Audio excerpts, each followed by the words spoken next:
Hi there. Today we are joined by Sally Tickner, the publishing director at Harriman House, who have published great financial books that you have probably read by the likes of Morgan Housel, Daniel Crosby, and of course, Phil Tave's new book, The Behavioral Portfolio. Thanks for joining us today, Sally. Hi, nice to be here. Thanks for having me. It seems everyone secretly, or maybe not so secretly, has an idea for a book. And this may be particularly true of people in finance who have had measurable levels of success and now want to share their ideas with the world. For those financial professionals out there who think they have a great idea for a book, is it possible to know first if they have a compelling thesis, and second, if they're capable of executing it without just sitting down and banging out a draft?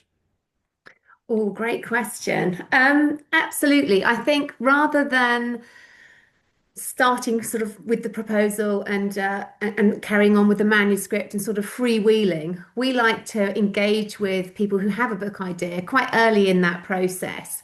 To have a discussion early on about what their goals are, why they want to do the book, and really understand their motivation and who the book will be actually aimed at. So rather than banging out the full outline, as it were, sometimes we find authors can get quite far down the track. So what we encourage them to do is to really focus on a short, succinct overview of what the book will be about. So we always encourage people who have a book idea, and as you say, there are copious amounts of people who have copious amounts of ideas, is to really get them to focus their attention. So the proposal document, and obviously at Harriman House we have documents, but so do lots of other publishers as well.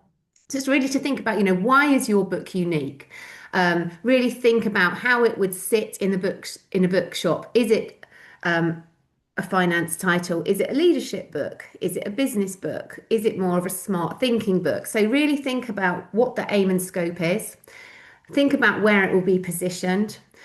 Ultimately, what makes your book unique alongside those other books in that category. So once you can sort of visualize where your book is and what makes it so special, look at the other titles that are related and see why your book is going to be better. What are the big takeaways that your book would have?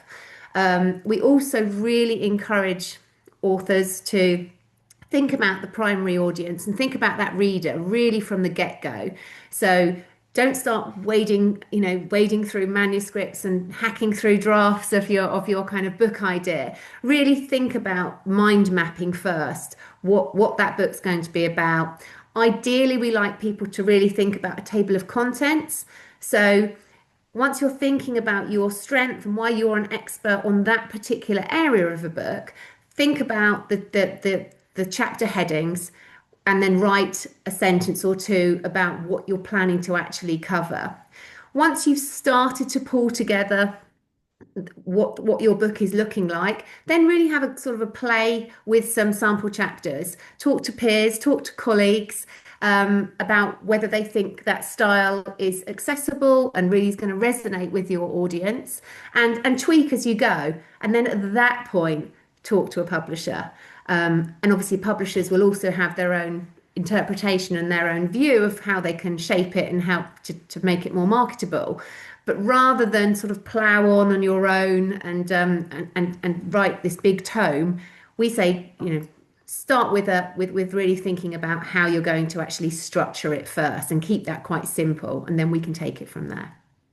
Okay. And on a personal level, do you ever sort of have to estimate whether the person can actually do it? Yes, obviously. So there's never a magic formula. We obviously get lots of proposals sent in to us. We're also very active at commissioning experts. Um, we always need authors who can write. Obviously, we need them to be have an author platform. We talk a lot about the platform. That really means somebody who has a reputation in the field and who is very happy to engage with their readers and very happy to promote their own book. So they've got to have a good writing style. They've got to be accessible. I would say they need to be likable because that really Mm, comes across. You don't want to have a book where you're thinking, well, I'm not sure, this person maybe sounds a bit pompous or they just Right. doesn't resonate. So a very clear, accessible style. We also like books in finance, particularly where the storytelling is great, and then as a reader, you then learn some anecdotes and some experience of the person who's authoring that book. But the real key thing is you then go off and can apply that yourself. So it really spurs you as the reader to go and implement that tool or that tactic or that bit of advice that they're giving you. That's great. Is there anyone out there that you just would love to see write a finance book? Oh, we've obviously got lots of amazing authors. I know obviously you've mentioned Philippe already. We've got Morgan Housel. We've got Barry Ritholtz, Josh Brown. So many. Daniel Crosby, obviously on the behavioural finance side. We're always looking for new experts, new thought leaders, people who are quite provocative, innovative, really happy to share their insight and their experience. And that doesn't have to be pure success stories. We also, are interested in the books. So Barry Ritholtz's books, for example, was very much around the mistakes that you can make as well and how not to make those mistakes. So we're interested in anybody who's a key player in the field who has something fresh and insightful to say.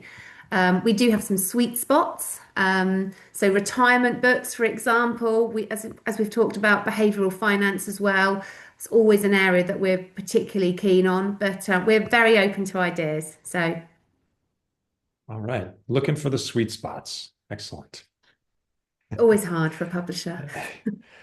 Sally, thank you so much for joining us and sharing your wisdom about the publishing world with us today.